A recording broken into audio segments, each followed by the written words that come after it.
commencer l'enregistrement. Très bien.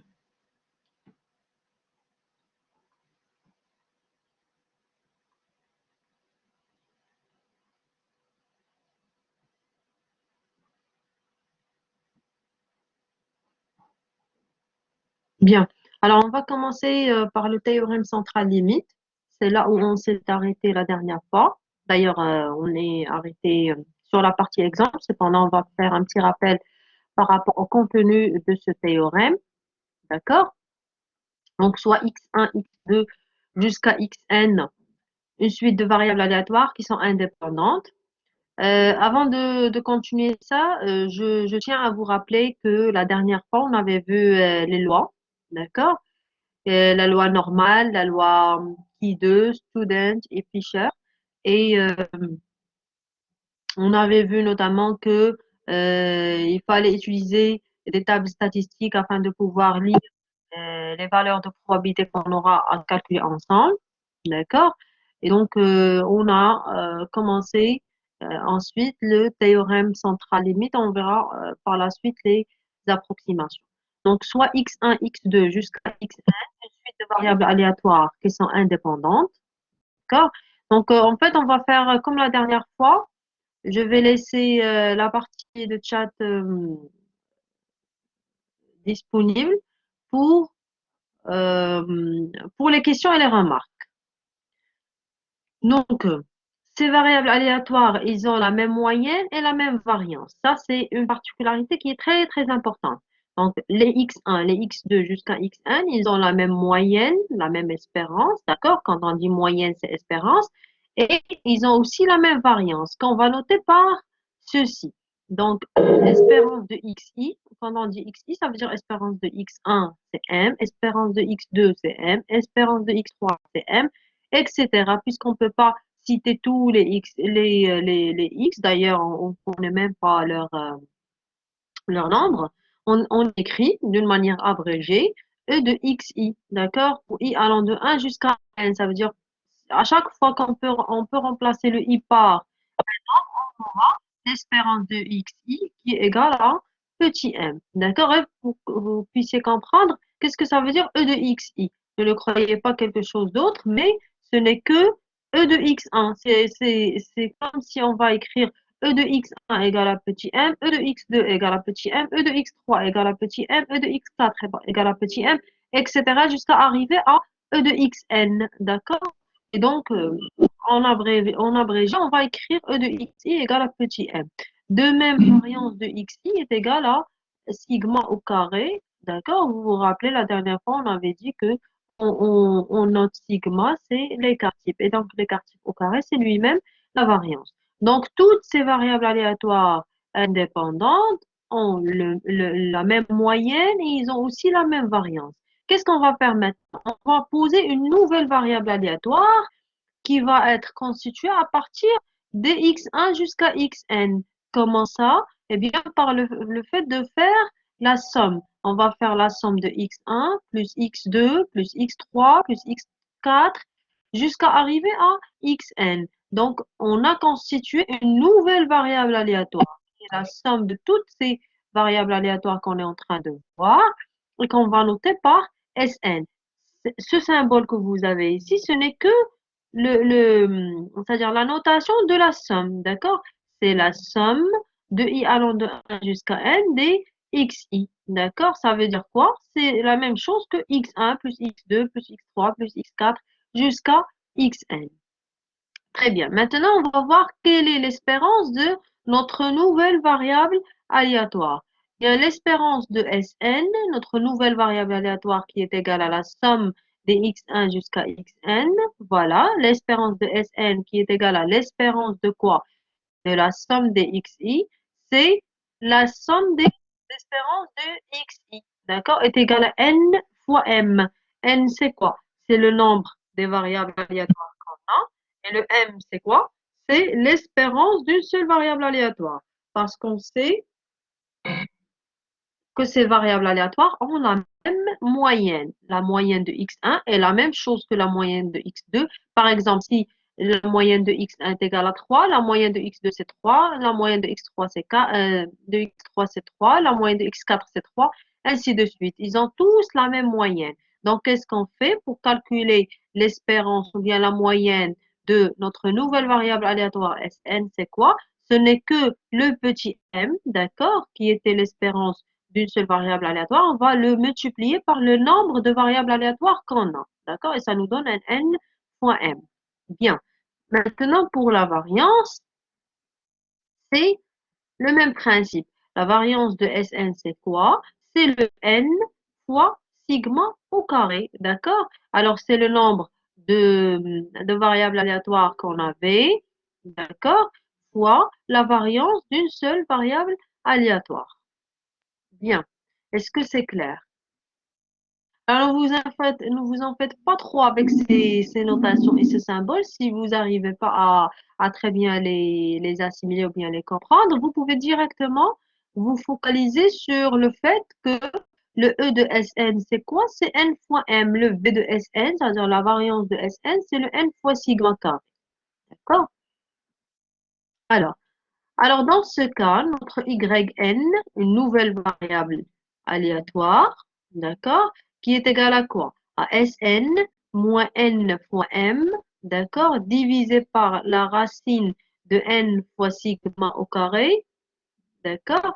Cette nouvelle variable aléatoire, elle converge en loi vers une loi normale centrée réduite, d'accord. Alors, tout ce théorème-là va nous aider, d'accord, à avoir la possibilité d'utiliser la centrée réduite. Parce que si vous avez, par exemple, votre variable aléatoire comme on a ici, vous avez plusieurs variables aléatoires qui ont la même, qui sont indépendantes bien sûr, qui ont la même moyenne, même variance, mais vous ne savez pas comment calculer la probabilité d'une variable Sn par exemple, alors vous pouvez utiliser ce théorème. Le fait de dire que votre variable Sn moins sa moyenne, d'accord? Vous vous rappelez bien la dernière fois, on avait dit que si Sn par exemple suit, si votre variable suit la loi normale, alors pour pouvoir la transformer en une loi normale centrée réduite, qu'est-ce qu'il faut faire? Il faut faire la variable aléatoire moins la moyenne divisé par l'écart type, d'accord? Et l'écart type, c'est quoi? C'est la racine carrée de la variance. D'où le Sn moins sa moyenne qui est n fois m divisé par son écart type qui est la racine de n fois sigma au carré. Cette nouvelle variable aléatoire, elle converge en loi vers une loi normale centrée réduite. Est-ce que c'est clair? Alors, je vais revoir la partie de questions. Oui, on va enregistrer.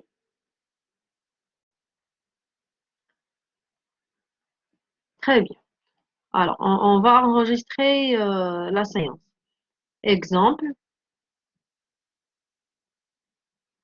Alors, comme un exemple, on va prendre considérant 400 étudiants qui se sont présentés au guichet de la photocopie de la faculté pour faire des copies de cours, sachant que chacun d'eux a payé à la caisse un montant qu'on va noter MI.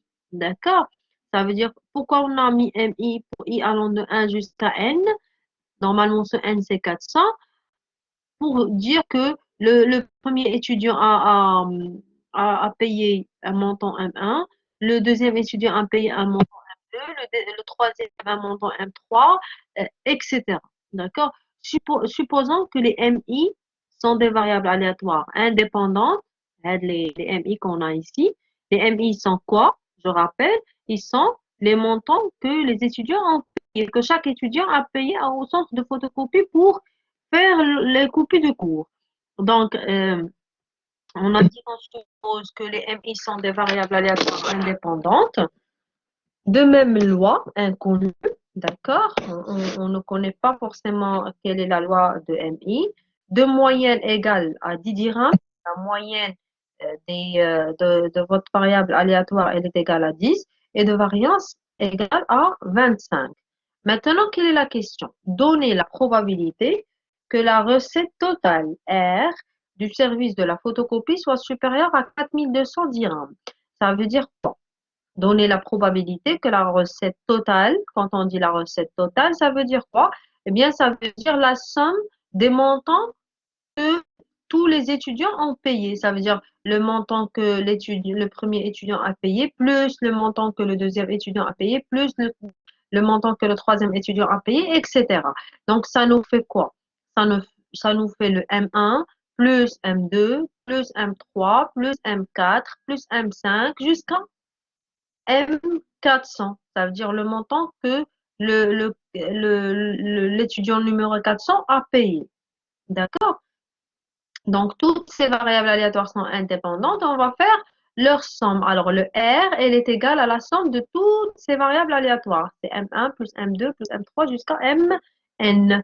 D'accord? Où notre N est égal à 400 parce qu'on connaît le nombre d'étudiants. D'accord? Qu'on a ici. Donc, le nombre de variables aléatoires est 400. La moyenne de ces variables aléatoires, elle est la même. La moyenne de la variable aléatoire, la première est la même chose que la deuxième, même chose que la troisième, elle est égale à 10. Et de même pour la variance, elle est égale à 25. Et donc, est-ce qu'on pourrait utiliser le théorème central limite? Oui, on a toutes les conditions qui sont vérifiées. Les conditions, on a nos variables aléatoires qui sont une suite de variables aléatoires indépendantes. Ils ont la même moyenne, ils ont la même variance. Voilà, on l'a ici. Alors, on a dit, supposons qu'ils se sont présentés. Alors, supposons que les MI sont des variables aléatoires indépendantes. Très bien. On a les mêmes, on a des variables aléatoires indépendantes. Ils ont la même moyenne, ils ont la même variance. Donc, les conditions du théorème sont réalisées. Voilà. Alors, posons Sn est égal à la somme des variables aléatoires. Alors, pour notre cas, quel est Sn?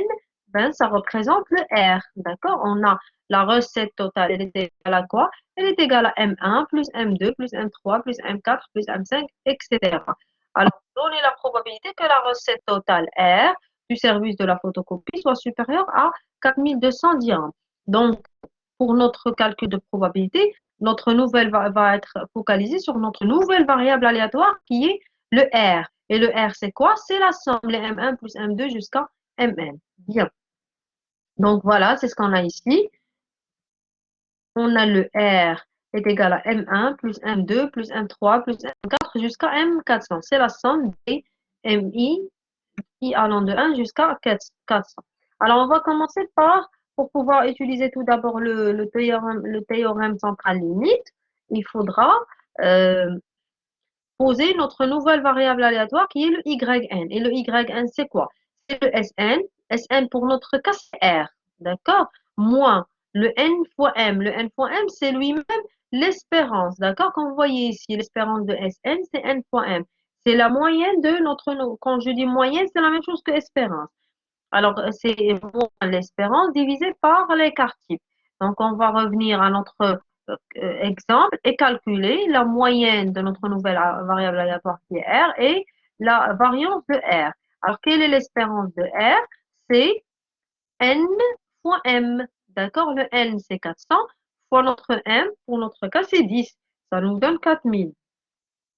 Pour la variance, c'est quoi? Alors, vous voyez, dans la partie que vous avez ici, la variance, c'est n fois la,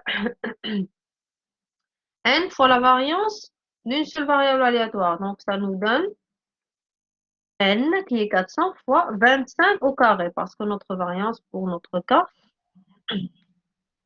c'est 25 au carré, ça nous donne 10. Bien.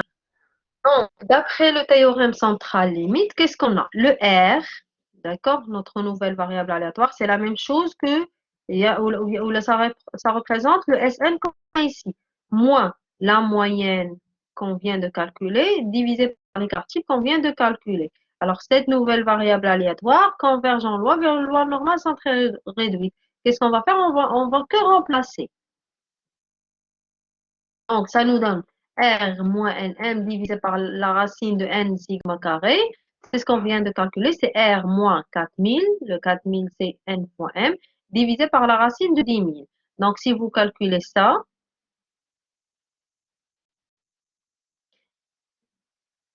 vous donne R moins, là, il manque une racine carrée. D'accord? Là, il manque, s'il vous plaît, une racine carrée.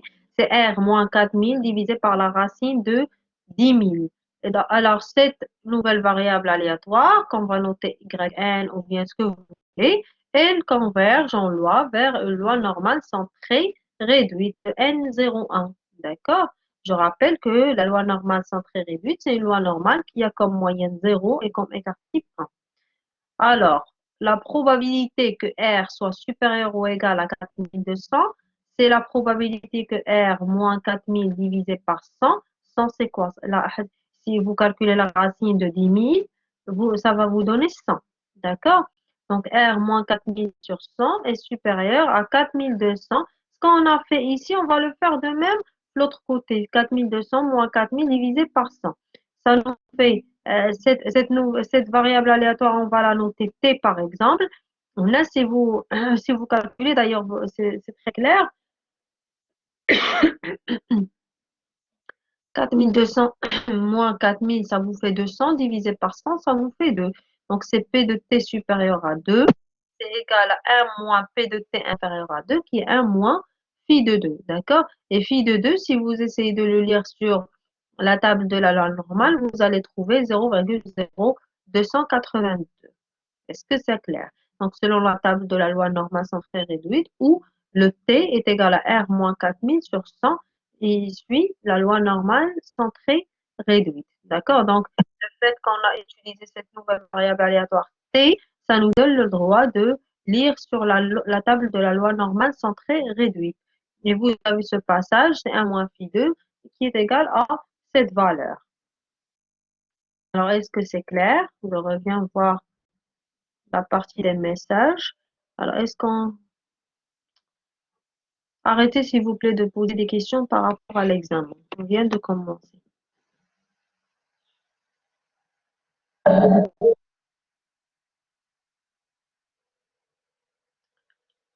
Alors,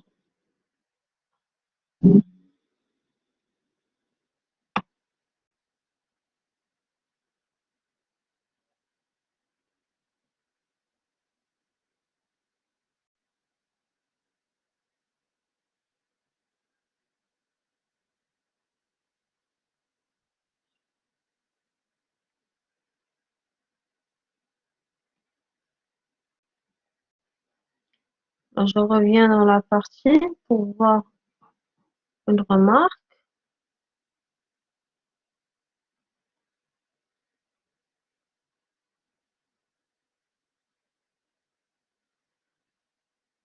Alors, vous avez...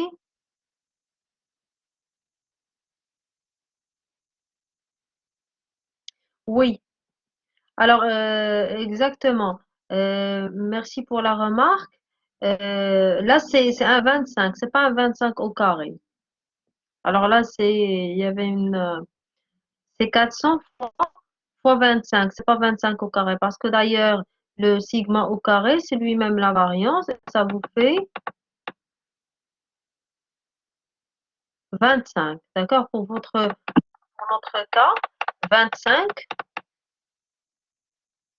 Déjà, on a la variance, c'est sigma au carré. D'accord? Donc, pas la peine de faire au carré ici. Vous avez que 25.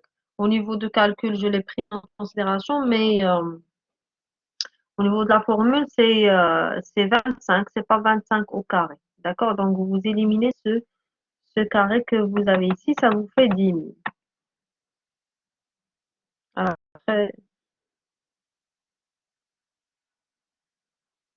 alors, pour le phi de 2, on l'a trouvé à partir de la table statistique. D'accord? Donc, d'ailleurs, on a expliqué la dernière fois. On a expliqué la dernière fois comment on pourrait lire les valeurs sur la table de la loi normale, sans très réduite, bien sûr. Euh, Cependant, on va le refaire encore. Donc, soit x, maintenant, approximation de la loi binomiale par la loi normale. Soit x, une variable aléatoire qui suit la loi binomiale, d'accord? Je rappelle la loi binomiale, j'espère que vous avez pu réviser votre partie de cours. Bien, votre partie de cours qui est associée à tout ce qui est loi discrète et loi continue. D'accord? Alors là, on est sur la loi binomiale. Alors là, comment on pourrait approximer la loi binomiale par la loi normale. Parce que ceci, si on a un exercice dans ce cas, on pourra approximer notre loi binomiale par la loi normale et ainsi simplifier notre calcul. Donc, soit x, une variable aléatoire, la loi binomiale de paramètres n et p, avec n assez grand et p ni proche de 0 ni proche de 1. Alors, la loi de x peut être approchée par la loi normale qui est de paramètre m sigma carré. Donc, x suit la loi normale de paramètre n fois p, d'accord? N fois p parce que c'est la moyenne de la variable aléatoire que vous avez et la racine de np facteur de 1 moins p. C'est la variance. Si vous revenez au cours de probabilité, vous allez trouver que pour la loi binomiale, l'espérance était n fois p et la variance était n fois p fois un certain q qui est lui-même 1 moins p. D'accord? Voilà, c'est ce que vous avez ici d'ailleurs. Où e de x, c'est n fois p et la variance de x, c'est n fois p facteur de 1 moins p. Donc, qu'est-ce qu'on fait? Si on a une loi binomiale de paramètre n fois p, on pourrait l'approximer par euh, on pourrait l'approcher par, pardon, on pourrait l'approcher par la loi normale de paramètre n fois p. Là, on met la moyenne et dans cette partie-là, on met le, la variance. Donc, ça nous fait n fois p et là, c'est la racine de n fois p facteur de 1 moins p. En pratique, l'approximation est valable lorsque le n est supérieur à 20, n fois p supérieur à 10, n fois 1 moins p supérieur à 10. D'ailleurs, quand vous avez un exercice, il faudrait vérifier ces conditions pour pouvoir euh, utiliser cette approximation. Donc, comme exemple, étant donné une entreprise qui a distribué des produits de publicité, sachant que la probabilité pour qu'un ménage ayant reçu le produit soit intéressé par celui-ci est égale à 0,45, quelle est la probabilité d'avoir parmi les 100 ménages 470 ménages intéressés par le produit de publicité? Tout d'abord, là, je vais relire l'exemple pour que vous puissiez l'assimiler. Cependant, là, on n'a pas cité si si on a utilisé la loi binomiale ou non. Il faudrait par contre par vous-même le comprendre. Et d'ailleurs par la nature de la loi binomiale. Elle est quoi? Alors c'est quoi une loi binomiale? Tout d'abord, je vais réexpliquer ça. Eh bien, c'est un test de Bernoulli qu'on répète à plusieurs reprises. Et qu'est-ce qu'un test de Bernoulli? Un test de Bernoulli, c'est un test où on a soit un succès, soit un échec. Ça veut dire quoi? Ça veut dire que euh, quand on choisit ou bien quand on lance notre expérience aléatoire, on tombe soit sur un échec, soit sur un succès. D'accord? Donc, on n'a que deux possibilités. Il n'y a pas autre chose. Par exemple, dans notre exemple qu'on a ici, on a pour les ménages, soit ils sont intéressés par le produit de publicité, soit ils ne sont pas intéressés par le produit. Alors, quand on fait cette expérience une seule fois, on l'appelle un test de Bernoulli. Mais quand on la répète plusieurs fois, d'accord, ça devient une loi binomiale. C'est un test de Bernoulli, pardon, qu'on répète une fois. D'accord? Donc, lorsqu'on a, dans le cas de notre exemple, on a une entreprise qui a distribué des produits de publicité à 1000 ménages. Alors, 1000 ménages, ça veut dire que on va répéter notre test de Bernoulli 1000 fois. D'accord? Parce qu'on a 1000 ménages, on va leur distribuer les produits de publicité. On aura pour chaque ménage va être soit intéressé, soit non intéressé. D'accord? Intéressé pour nous, par exemple, c'est le succès.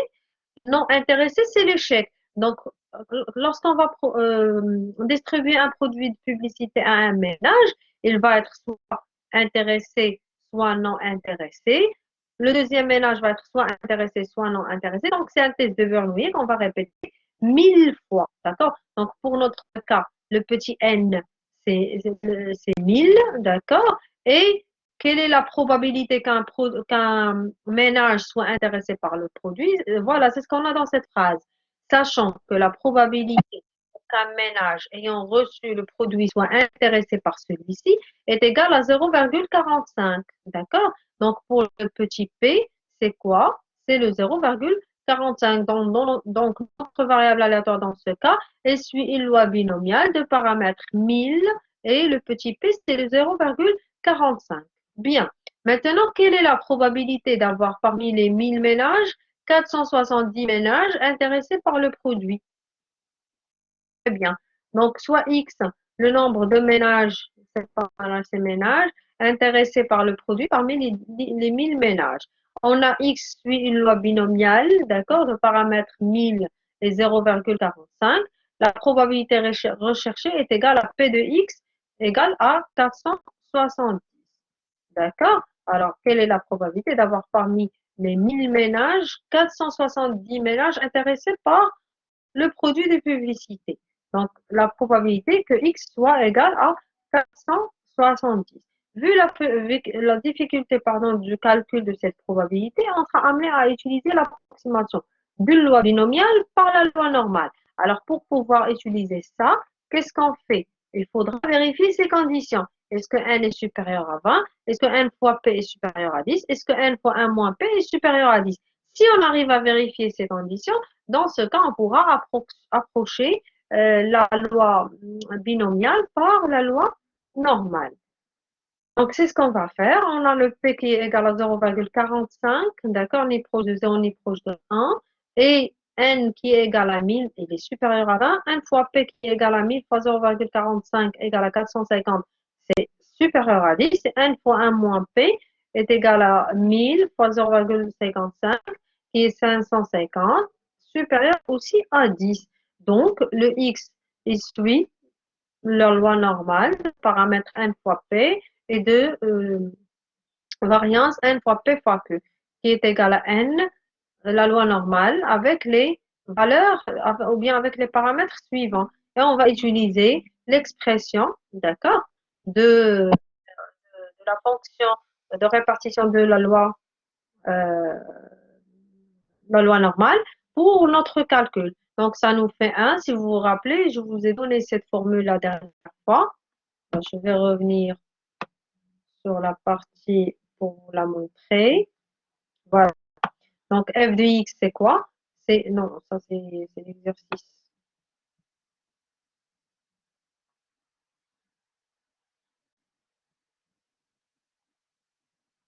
Voilà. Alors, le f de x, c'est quoi? C'est 1 sur l'écart type, racine de pi, exponentielle moins un demi, x moins petit m sur sigma, le tout au carré. Donc, qu'est-ce qu'on va faire dans cette fonction? On va que remplacer le sigma par sa valeur et le petit m par sa valeur aussi, et ensuite calculer. Est-ce que c'est clair? Après, on revient à notre exemple.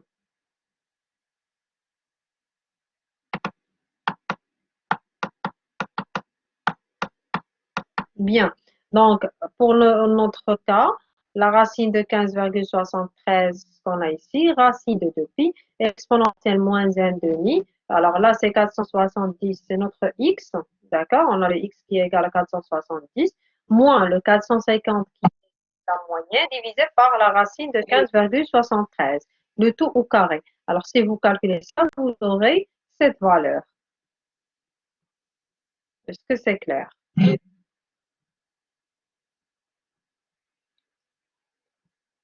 Comment on peut savoir qu'on aura l'approximation? Oui, le 1 moins 0,45, c'est 0,55.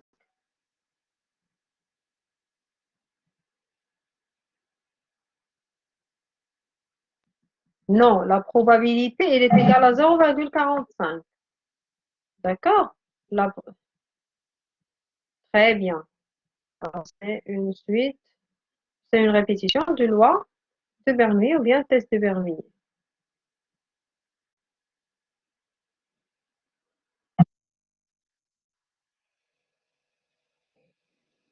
Alors, vous avez un moins 0,45 qui est égal à 0,55. Comment on peut savoir qu'on a l'approximation? Bien le fait que ça va pas être très évident de calculer la probabilité, donc on pense à l'approcher par la loi normale, d'accord? Et, et, euh, et les conditions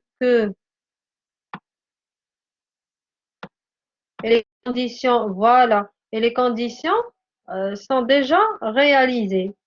Donc, puisque les conditions sont réalisées, alors on a le droit de faire l'approximation qui nous facilite beaucoup le calcul. Comme vous voyez, on a eu que le fait de remplacer les valeurs par les paramètres par leurs valeurs et on a eu le résultat pour notre probabilité.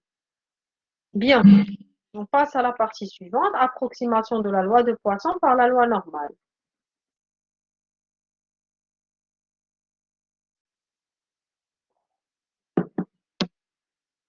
Alors, comme vous savez, la loi de Poisson n'a un seul paramètre qui est lambda.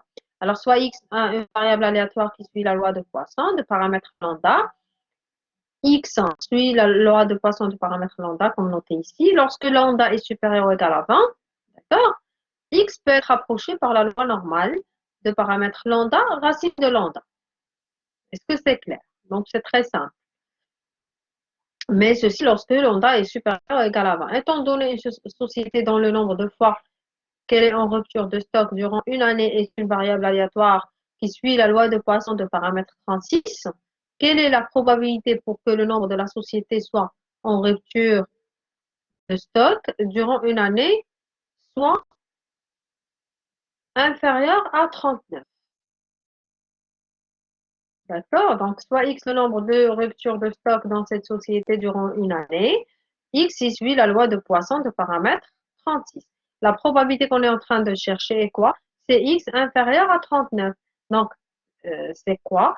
C'est la probabilité que X soit égal à 0, plus la probabilité que X soit égal à 1, plus la probabilité que X soit égal à 2, jusqu'à arriver à la probabilité de X soit égal à 38. Parce qu'on a ici inférieur strictement. D'accord? Donc, ça va être difficile de calculer tout ça. X égale 0, x égale 1, x égale 2.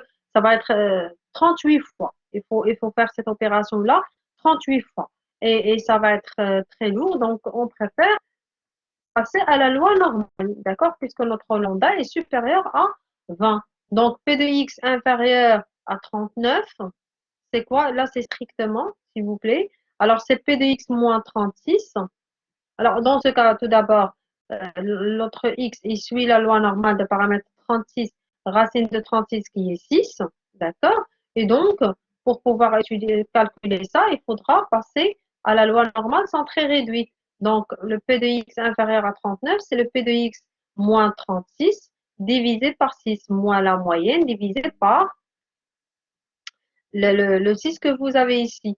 Et là, c'est 39 moins la même chose qu'on a fait de ce côté, on va le faire de ce côté-là, qui est 39 moins 36 divisé par 6. C'est la probabilité que le T c'est quoi? C'est cette nouvelle variable aléatoire. Le T inférieur à, si vous calculez ça, vous aurez un 0,5. Et vous allez directement lire sur la table de la loi normale, centrée réduite, vous allez trouver 0,6915. D'accord? Où le T suit la loi normale centrée réduite, 1,01. Alors, est-ce que c'est clair? Est-ce qu'il y a des questions?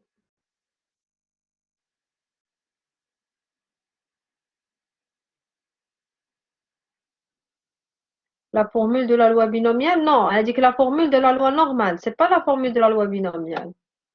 Le f de x qui est égal à 1 sur sigma racine de 2 pi exponentielle moins 1 demi x moins m le tout au carré sur sigma.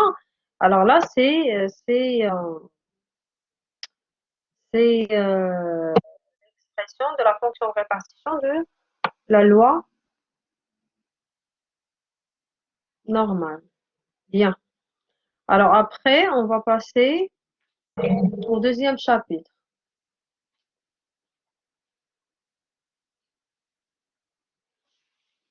Oui. Alors, s'il y a une personne qui veut prendre la parole, les données de cet exercice. Alors, vous avez l'exercice devant vous. Alors, voilà. Ce sont les données ou bien l'énoncé de votre exercice.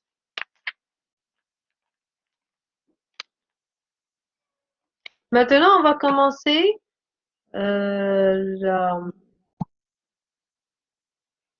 deuxième chapitre qui est l'échantillonnage.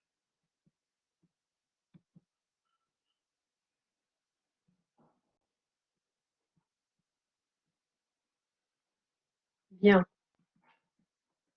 Donc, chapitre 2, on va commencer l'échantillonnage.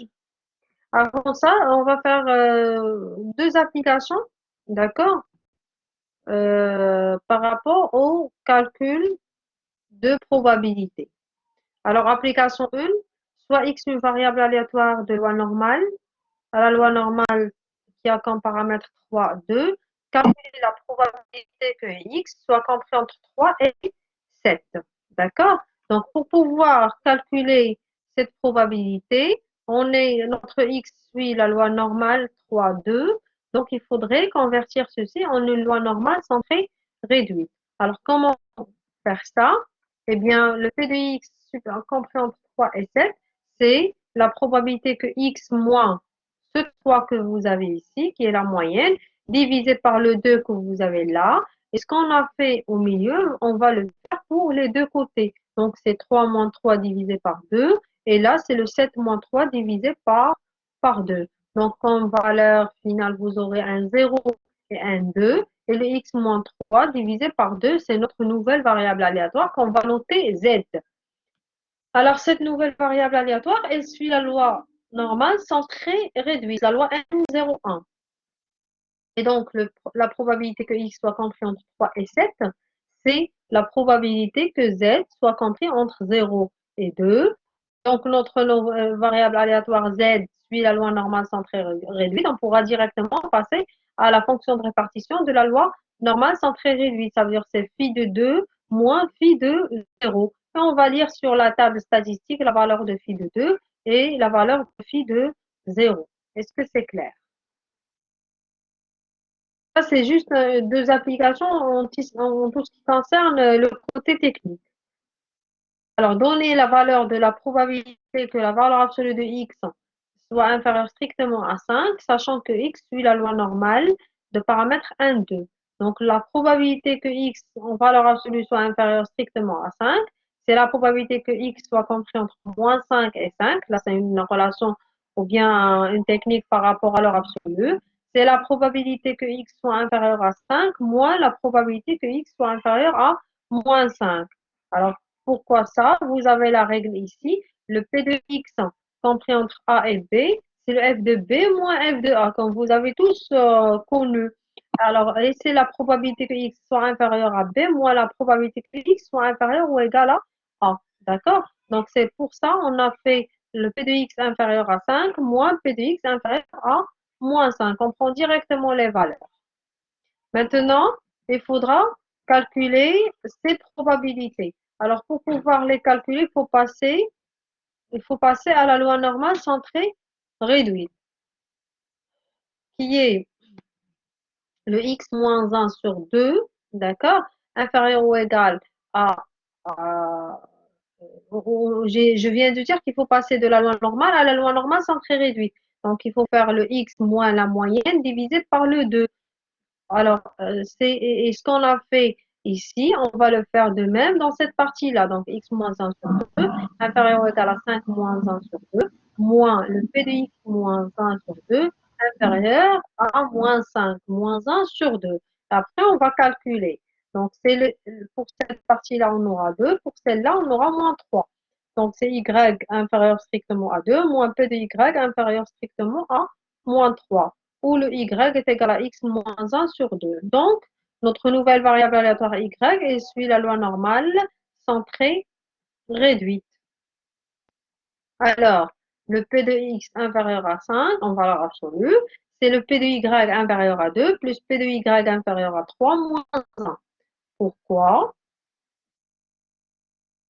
P de y inférieur à moins 3, c'est 1 moins p de y inférieur à 3. D'accord? Et donc, si vous le remplacez dans cette partie-là, puisque vous aviez un moins déjà, ça vous fait moins 1 moins p de y inférieur à moins 3. Donc, c'est moins 1 plus p de y inférieur à 3. Et ceci, puisque le y suit la loi normale centrée réduite, donc c'est automatiquement le phi de 2, la fonction de répartition de la loi normale centrée réduite, plus le phi de 3, moins 1. On va aller à la table statistique pour lire les valeurs. Le phi de 2, c'est 0,9772. Le phi de 3, c'est 0,9772. euh, 9 millions, 9 865 moins un, et ça vous donne comme valeur finale ceci.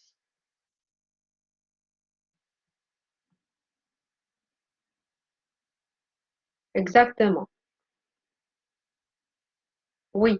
Alors, par exemple, pour lire le phi de 2, il faut avoir les deux intersections.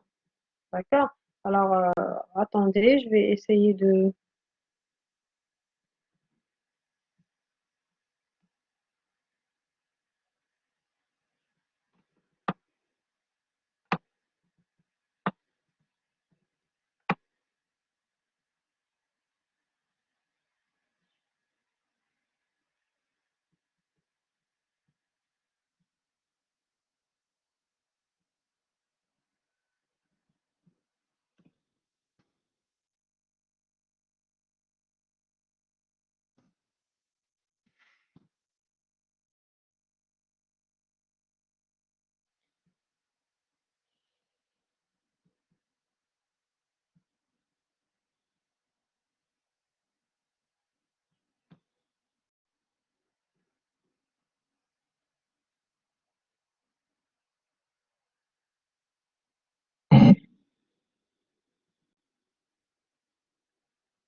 Non, non, on n'a pas encore terminé.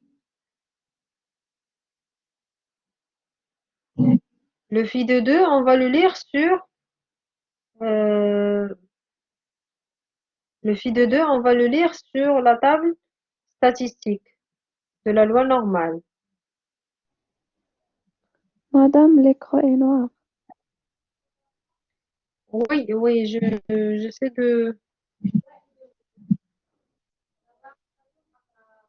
Maintenant, vous voyez ce que je viens de partager, n'est-ce pas?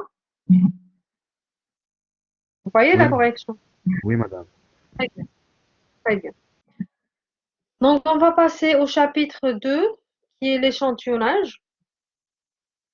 Tout d'abord, il faudrait comprendre pourquoi on utilise cette technique ou bien cette méthode.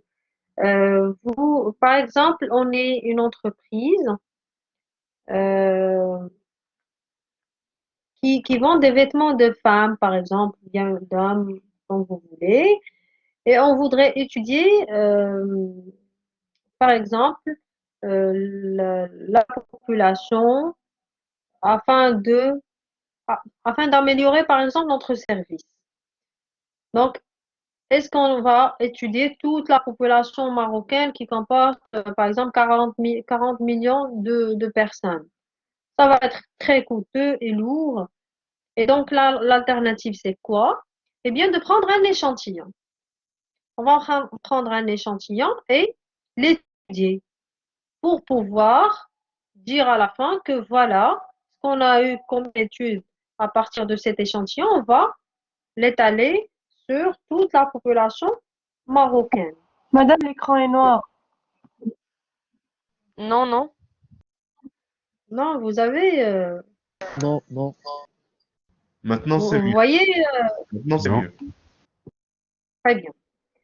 Donc, on a dit que pour Non, chaque non. échantillon, on aura à calculer, par exemple, la moyenne, la variance, etc.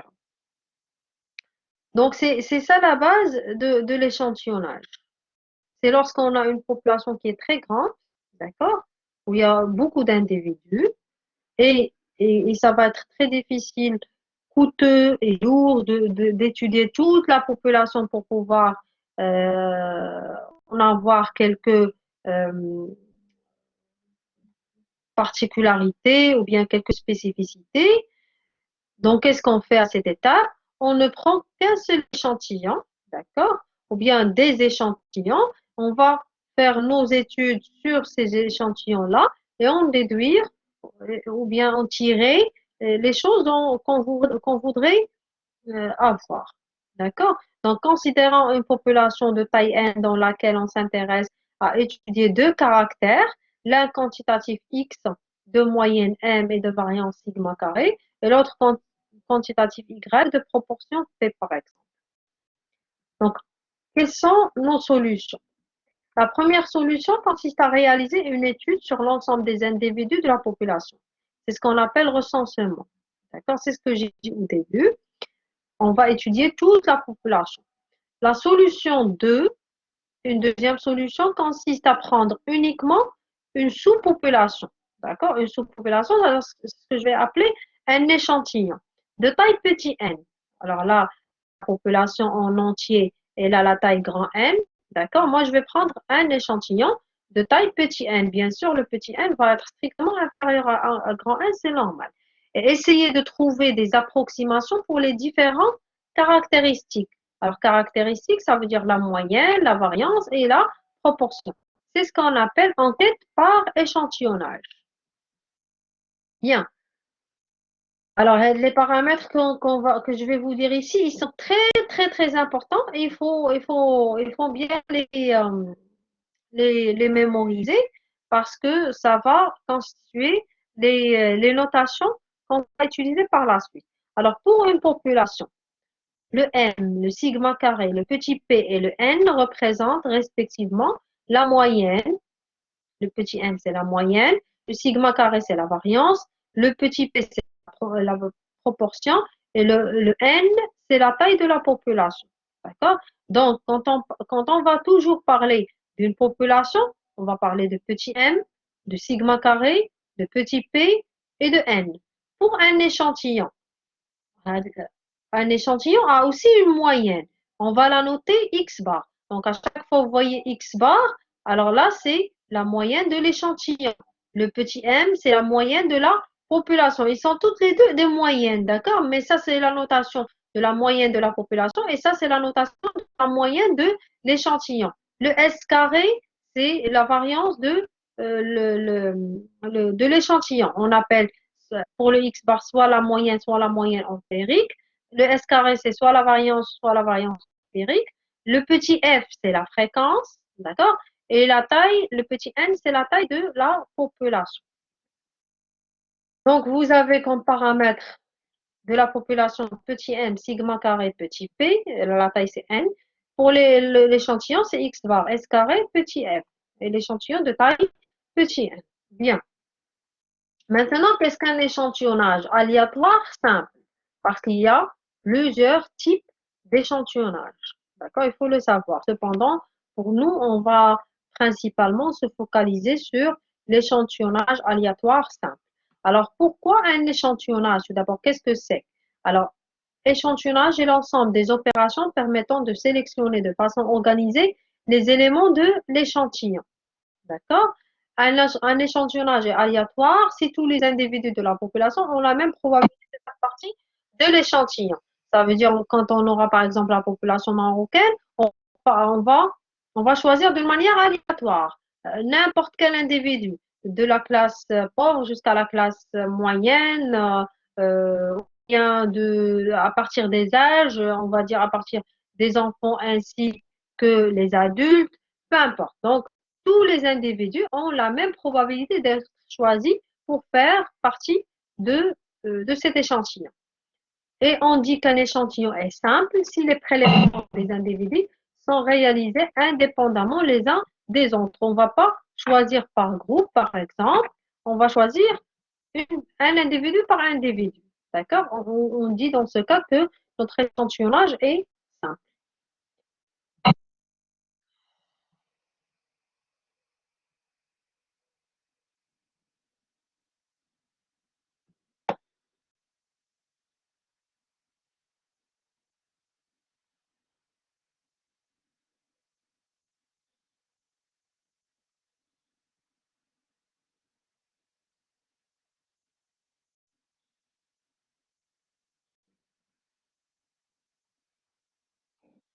Alors, je vais vous poster, non, petit n, mais c'est la taille de la population. Le petit n, c'est la taille de l'échantillon. Le grand N, le N majuscule, c'est la taille de la population. Bien. Maintenant, on va passer à voir qu'est-ce que c'est qu'une distribution d'échantillonnage de la moyenne. Donc, qu'est-ce qu'on fait?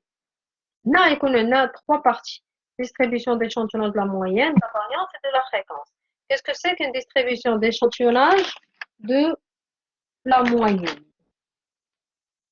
Alors, l'étude de la variable moyenne. Alors, vous avez là votre population. D'accord? Qu'est-ce qu'on va faire? On va choisir des échantillons. Trois échantillons, par exemple. Le premier échantillon, on a pris les individus x1, x2, x11, x21 et jusqu'à x11. Il y a des individus. L'échantillon 2 comporte aussi des individus. Et l'échantillon 3 comporte aussi des individus. Donc, la moyenne du premier échantillon, c'est 1 sur 1, la somme des xi. Des xi1, bien sûr. On a aussi une moyenne pour l'échantillon 2. Alors là, notre variable, c'est la moyenne. On faudrait étudier cette moyenne-là. C'est ce qu'on appelle une distribution d'échantillonnage de la moyenne.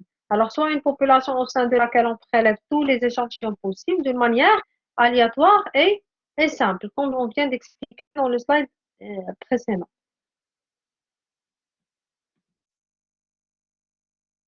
Alors, on remarque que la moyenne X varie d'un échantillon à un autre.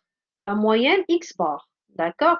Comme j'avais dit tout à l'heure, quand on parle de petit m, c'est la moyenne de la population. Le X bar, c'est la moyenne de l'échantillon.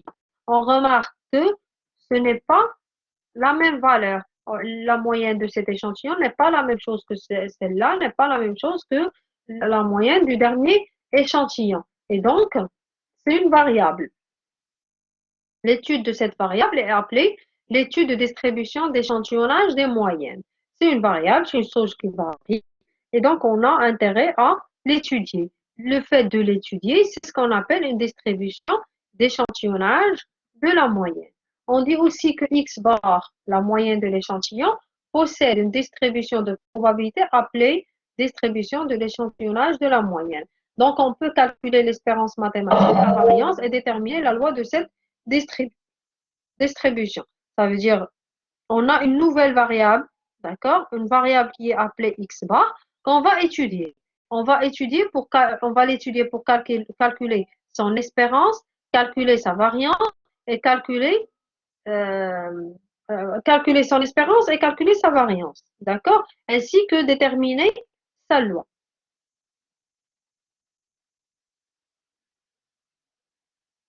Oui, oui, je vais le poster. Vous voulez l'avoir maintenant? Je vous le poste maintenant? Madame, l'écran est noir. Oui, je sais, l'écran est noir. Je suis passée.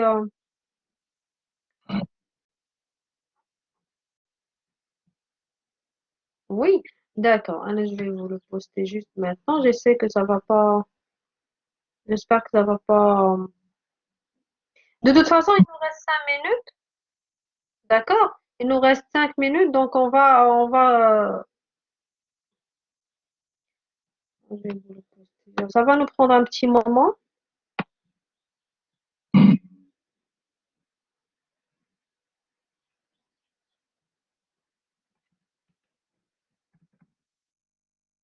Alors, chapitre 2.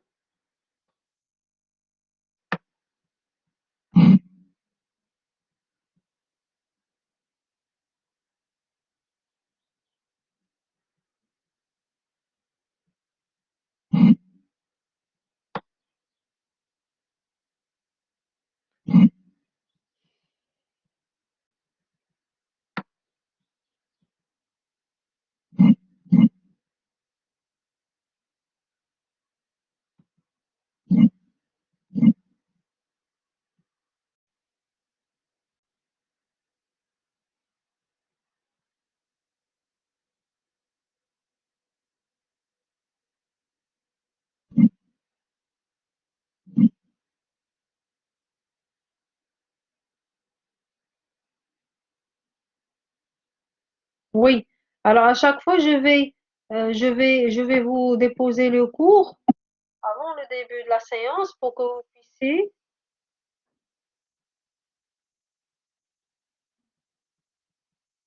le voir et voir même les parties sur lesquelles les parties qu'on va aborder lors de la séance. Alors, il y a la taille de la population, c'est le grand N. Et la taille de l'échantillon, c'est le petit n. Alors, on a une population. Il y a par exemple 1000 personnes. Et je vais prendre un échantillon, puis 50 personnes. D'accord? Alors, le grand N, le N majuscule, c'est 1000. Le petit n, c'est 50. Bien, alors ça, c'est bon. On va le déposer. Très bien. Alors, vous pouvez le consulter tout de suite. Alors, déjà, comme le fichier PDF.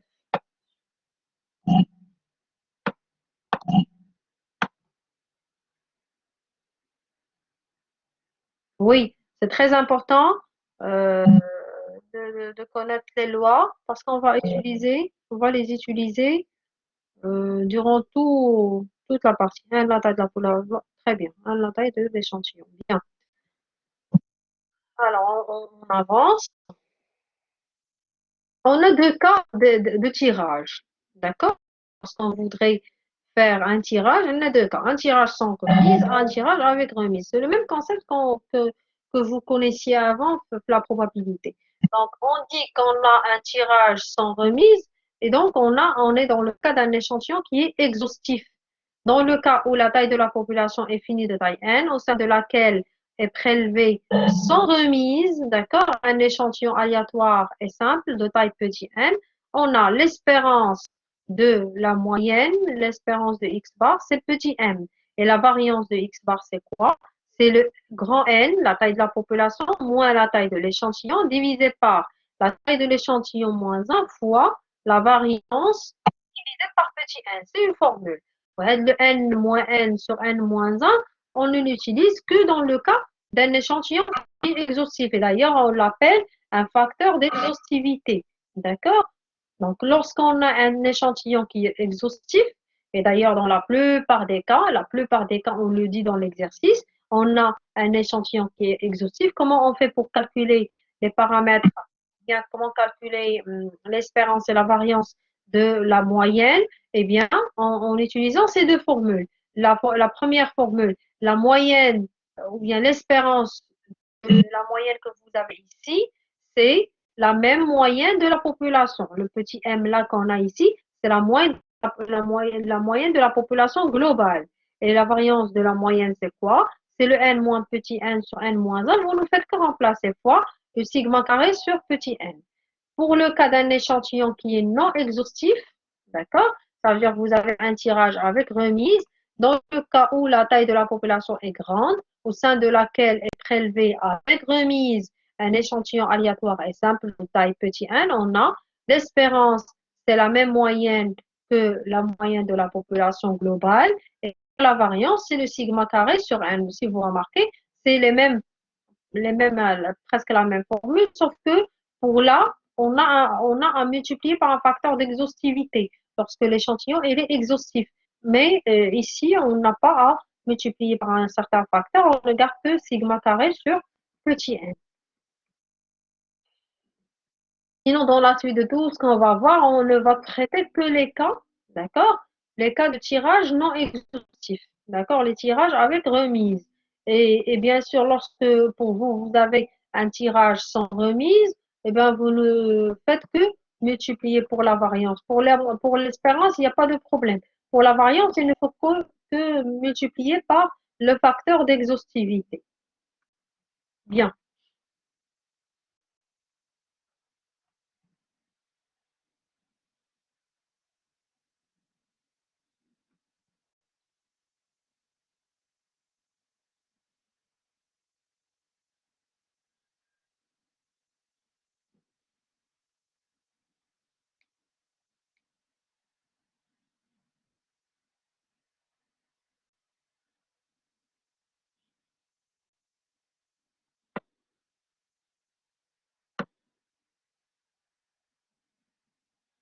Oui.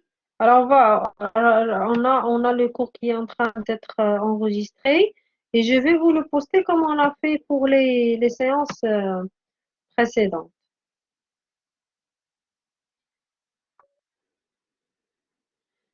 Donc là,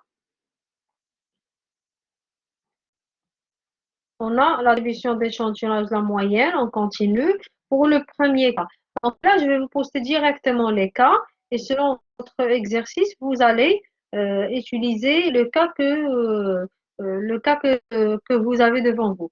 Pour le premier cas, on a une population normale, mais une population normale, ça veut dire une population qui suit la loi normale. La moyenne et la variance sont connues. Les deux paramètres, la moyenne et la variance, ils sont connus soit une population normale, c'est-à-dire la loi de la variable x définie sur cette population est distribuée selon une loi normale de moyenne petit m et de variance sigma carré. On extrait des échantillons à partir de cette population dont la moyenne est x bar. Alors, notre variable aléatoire x bar, elle suit la loi normale de paramètres petit m et de paramètres petit m et sigma sur n. D'accord?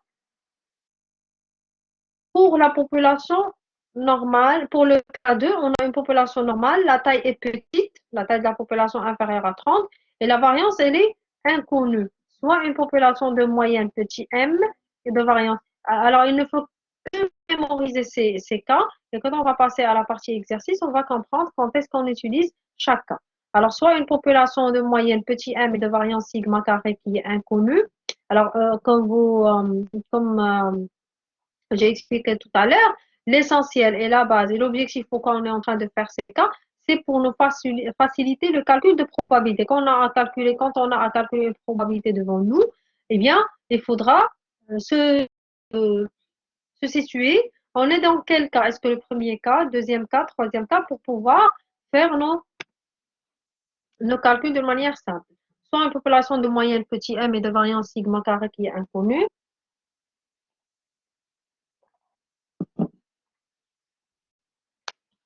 à partir de laquelle on extrait des échantillons. La variable aléatoire définie par y qui est x bar moins 1 sur s sur racine de n et suit la loi de student, de degré de liberté n moins 1. D'accord? Pour le troisième cas, la population est quelconque et la taille est grande. Soit une population de moyenne petit m et de variance sigma carré, supposons qu'elles sont connues. On suppose que la loi de cette population est inconnue. On ne nous a pas précisé si c'est la loi normale ou non, etc. Si, si les tirages sont non exhaustifs, alors la variable aléatoire définie par y qui est x bar moins petit m sur sigma sur racine de n tend vers une loi normale sans très réduite lorsque n tend vers l'infini. Voilà. Ce sont les trois cas qu'on a pour la distribution d'échantillonnage de la moyenne. Donc, je vous ai fait ça même de manière brève afin que vous puissiez le revoir à tête reposée et bien sûr pouvoir l'appliquer pour les exercices de TD. Donc là, vous avez dans ce fichier-là, que je vais vous poster aussi, la correction du premier exercice de TD. Alors, voilà, ce qu'on va faire, je ne vais pas vous poster ça maintenant, d'accord? Pour que vous puissiez travailler votre série de TD, surtout le premier, deuxième exercice, troisième, et ensuite, on va le corriger la prochaine fois. Donc, je vais pas vous poster cette correction jusqu'à la prochaine fois afin que vous puissiez vous entraîner un petit peu. Est-ce que c'est clair? On va arrêter le bien.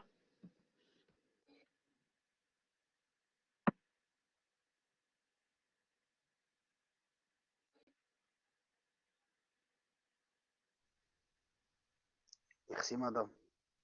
Il n'y a pas de quoi. Très bien. Donc, on va. Alors, quel est ton problème? Le problème, c'est le tirage exhaustif. Le tirage exhaustif, c'est quand on fait un tirage avec remise ou bien sans remise. D'accord? Avec remise, quand tu étais soit en baccalauréat, soit en première année de la fac, Tu avais un module de probabilité où on parlait de tirage sans remise et tirage avec remise. Tirage sans remise, ça veut dire que lorsque je fais un tirage, lorsque je tire un individu par exemple, ou là je tire une pièce d'une certaine urne, alors je ne vais pas la remettre, c'est ça? Un tirage sans remise. Quand je vais tirer un individu, je ne vais pas le remettre à mon ensemble pour refaire un deuxième tirage. D'accord? C'est ça un tirage sans remise. Un tirage avec remise, lorsque je tire par exemple un individu, ou là, un échantillon par exemple, quand je tire un échantillon, je vais le noter par exemple et le faire revenir à la population pour refaire mon deuxième tirage.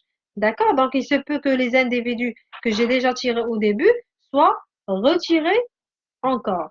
Est-ce que c'est clair? C'est ça un tirage qui est exhaustif ou bien non exhaustif? C'est relié, alors le mot exhaustif est le relié à la manière de votre tirage, s'il est sans remise ou bien avec remise. Est-ce que c'est clair?